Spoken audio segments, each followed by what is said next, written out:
أعوذ بالله من الشيطان اللعين الرجيم بسم الله الرحمن الرحيم الحمد لله رب العالمين والصلاة والسلام والتحية والإكرام على سيد أسلم ما في الوجود سر الله في كل موجود نقطة دائرة الوجود صاحب لواء الحمد والمقام المحمود مولانا ومولا الثقلين جد الحسن والحسين أبي القاسم محمد اللهم صل على محمد وآل محمد وعجل فرجهم محمد وآله الطيبين الطاهرين المعصومين المنتجبين المظلومين الذين أذهب الله عنهم الرجس وطهرهم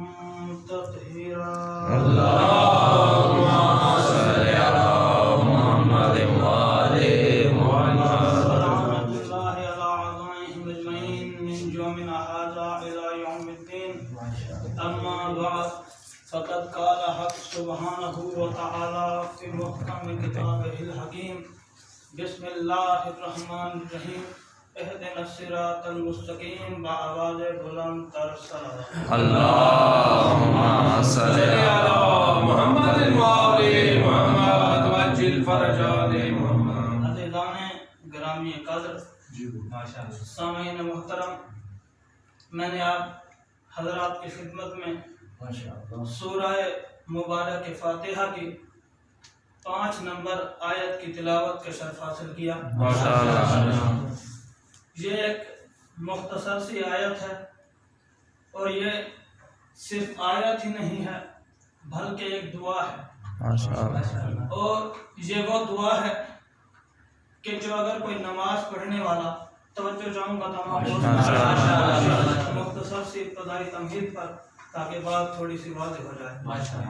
یہ وہ دعا ہے کہ اگر کوئی بندہ، کوئی نماز پڑھنے والا، کوئی عبادت گزار، کوئی تہجد گزار، کوئی سجدے کرنے والا اگر یہ دعا اپنی نماز میں نہ مانگے تو اللہ اس کی نماز کو قبول نہیں کرتا۔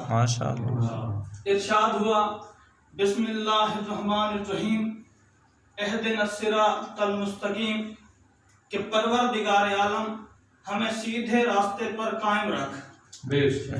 ایک دن پیغمبر اسلام مسجد نبوی میں خطبہ ارشاد فرما رہے تھے، ایک بندہ اٹھ کے کھڑا ہوا، اس نے کہا یا رسول اللہ صراط مستقیم کیا ہے؟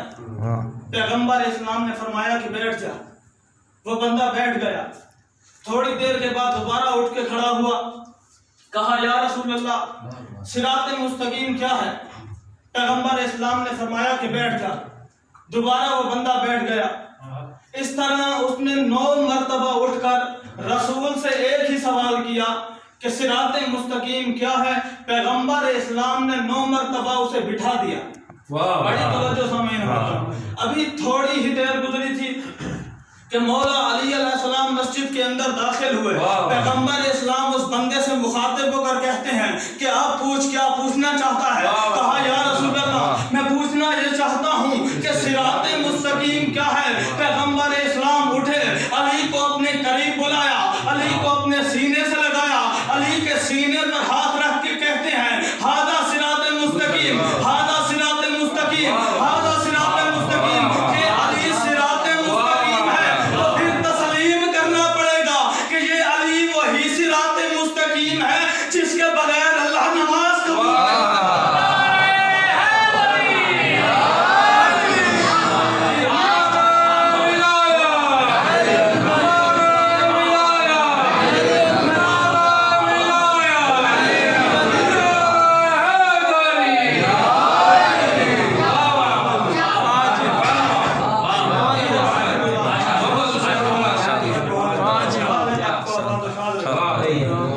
اہدنا الصراط المستقیم، بہت شکر گزار آپ کی توجہات کا۔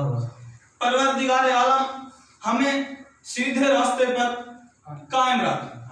اب یہ بات ہمیشہ یاد رکھیے کہ اللہ کا رسول، اللہ کا نبی، اللہ کا حبیب اپنی مرضی سے کبھی کلام نہیں کرتا، اور یہ میرا دعویٰ نہیں ہے۔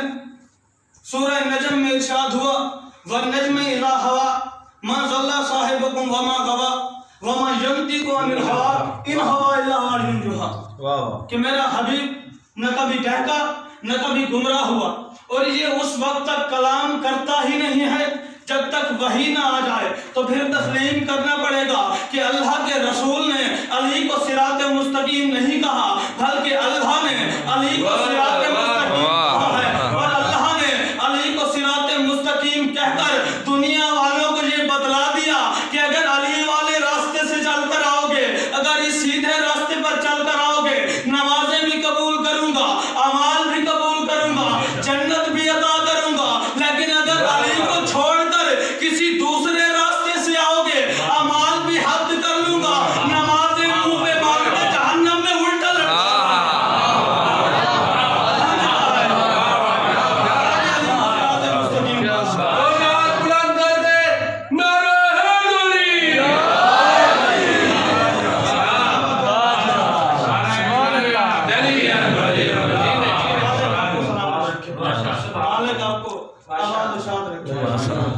اہدنا الصراط المستقیم۔ بڑی توجہ سامعین اس جملے پر، یہ جو میں ترجمہ کر رہا ہوں کہ پروردگار عالم ہمیں سیدھے راستے پر قائم رکھ، یہ ہم شیعوں کا ترجمہ ہے۔ اس سے ہٹ کر باقی علماء نے اس آیت کا ترجمہ کیا کہ اہدنا الصراط المستقیم، پروردگار عالم ہمیں سیدھا راستہ دکھا۔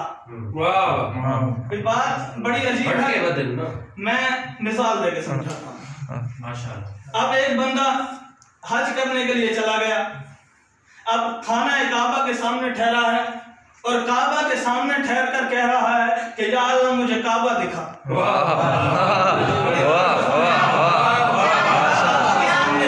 کعبہ کے سامنے کھڑے ہو کر کہہ رہا ہے یا اللہ مجھے کعبہ دکھا، تو پاس سے گزرتے ہوئے بندے تو اسے پاگل ہی کہیں گے نا کہ اللہ کے گھر کے سامنے کھڑا ہو کر کہہ رہا ہے کہ مجھے کعبہ دکھا، مجھے کعبہ دکھا۔ اسی طرح ایک بندہ مصلی عبادت پر کھڑا ہے، اللہ کی عبادت کر رہا ہے، اللہ کی بندگی کر رہا ہے، اللہ کے سامنے کھڑا ہو کر جس نے ابھی تک سیدھا راستہ دیکھا نہیں ہے، وہ اس راستے پر چل کر جنت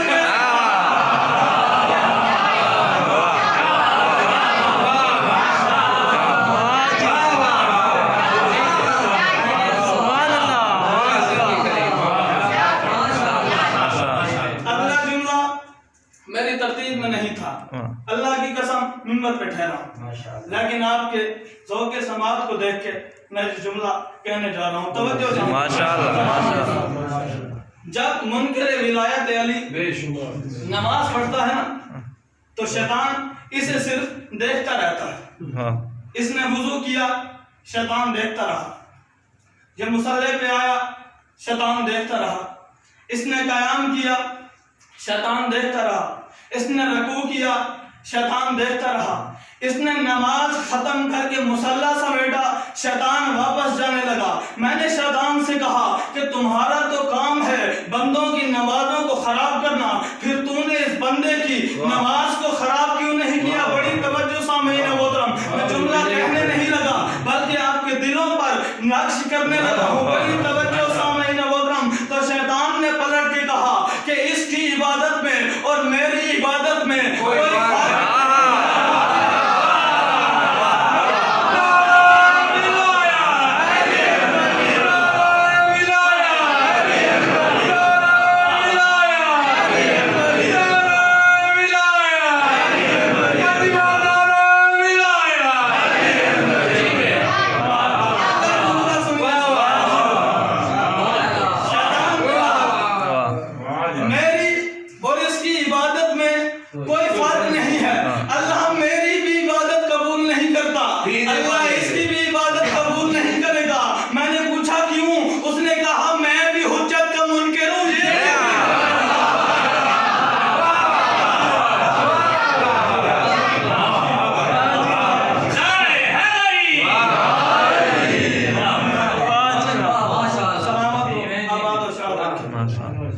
ایک اور جملے کا اضافہ کیے دیتا ہوں۔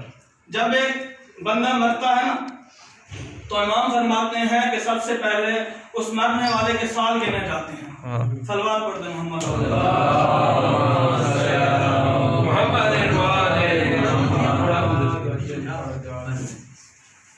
جب کوئی بندہ مرتا ہے تو سب سے پہلے مرنے والے کے سال گنے جاتے ہیں، سال ختم ہوتے ہیں مہینے گنے جاتے ہیں، مہینے ختم ہوتے ہیں ہفتے گنے جاتے ہیں، ہفتے ختم ہوتے ہیں دن گنے جاتے ہیں، دن ختم ہوتے ہیں پہر گنے جاتے ہیں، پہر ختم ہوتے ہیں لمحے گنے جاتے ہیں، لمحے ختم ہوتے ہیں لحظے گنے جاتے ہیں، لحظے ختم ہوتے ہیں سانسیں گنی جاتی ہیں۔ کسی بندے نے پوچھا مولا انسان کی زندگی کے دن تو ختم ہو گئے، پھر اللہ نے اس کی سانسیں گننے کا حکم کیوں دیا؟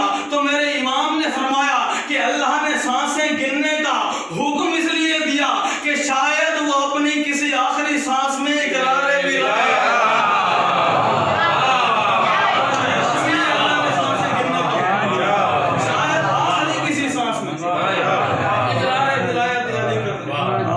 سورہ بقرہ میں ارشاد ہوا بسم اللہ الرحمن الرحیم وَقُلْنَا لِلْمَلَائِكَةِ اسْجُدُوا فَسَجَدُوا إِلَّا إِبْلِيسَ وَأَبَى اسْتَكْبَرَ وَكَانَ مِنَ الْكَافِرِينَ کہ اللہ نے فرشتوں کو حکم دیا کہ آدم کو سجدہ کرو، سارے فرشتوں نے سجدہ کیا سوائے ابلیس کے، اس نے تکبر کیا اور وہ تھا ہی کافروں میں سے۔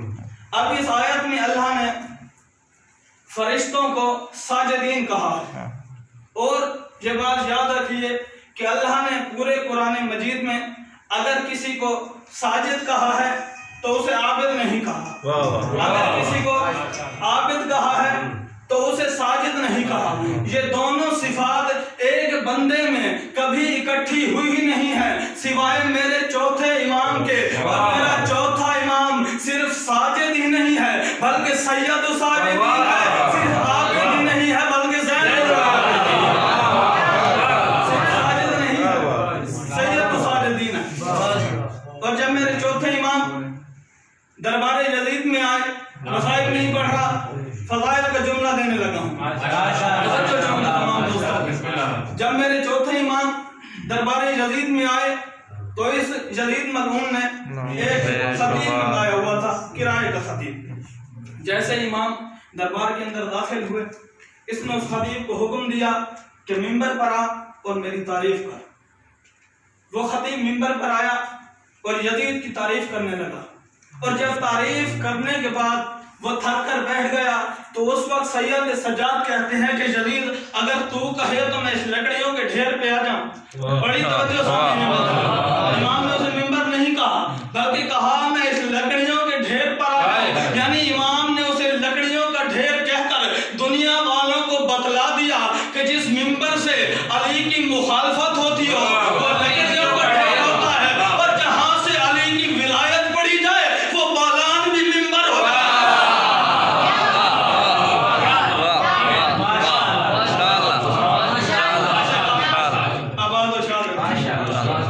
امام اس لکڑیوں کے ڈھیر پر آئے اور کہا کہ یزید ابھی تو نے جو کرائے کا خطیب منگایا تھا جو تیری تعریف کر رہا تھا، اب میں اللہ کی تعریف کرنے لگا ہوں۔ میرے امام نے اللہ کی تعریف کی، رسالت کی ثنا کی، اس کے بعد فرماتے ہیں یزید تو نے کیا سمجھا ہے کہ تو نے مجھے قید کر رکھا ہے، تو مجھ پر مختار ہو گیا ہے، یہ بات یاد رکھ کہ میں تیرا قیدی نہیں ہوں بلکہ مشیت کا قیدی ہوں۔ اور یہ کہہ کر امام نے کڑیوں کی طرف دیکھا، کڑیاں موم بن کر زمین پر گر گئی۔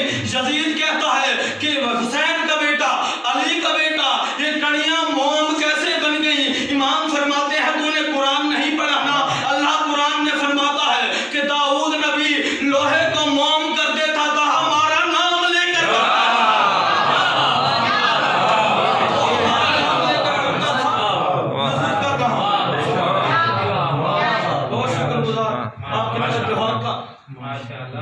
میرے چوتھے امام کے ایک صحابی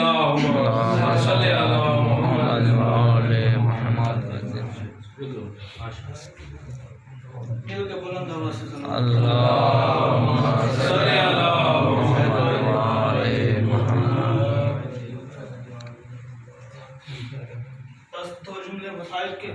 پھر اس کے بعد میں منبر دوستوں کے حوالے کروں گا۔